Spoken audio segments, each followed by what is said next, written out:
السلام عليكم ورحمة الله وبركاته. اليوم هوريكم فيديو ازاي نرفع ملفات على توب فور توب. البرنامج ده هسيبهولكوا في الوصف تحت الفيديو. هو سهل الصراحة يعني، وتقدر ترفع عليه أي حاجة ما عدا الحاجات المتعلقة بالتيم سبيك وكده. تفتحوا كده هيظهرلك اللوحة دي، هتتك شوز فايل، هيظهرلك كده زي ما انتوا شايفين.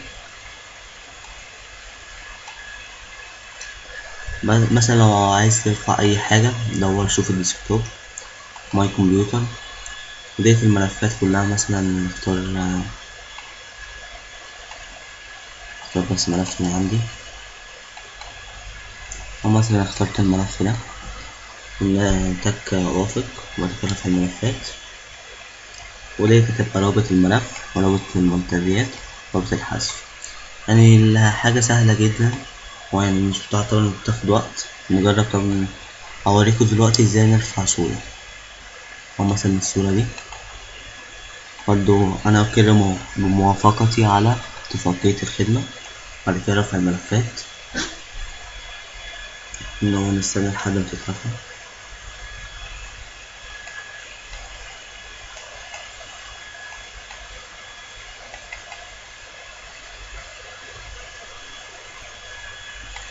نستنى ثانية.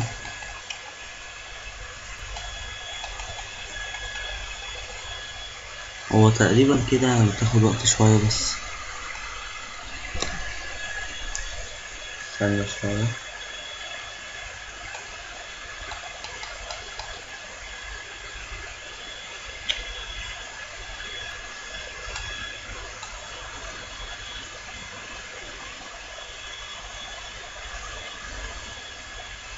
هي جت كده واترفعت. هنا رابط المصغرة، هوريكم كل حاجة. ناخدها كوبي اهو كده، نفتح واحدة ثانية وبيست.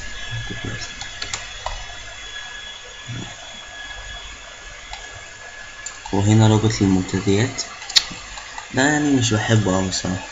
هو أهم حاجة في الصورة رابط الصورة مباشرة عشان أي حد يشوفها.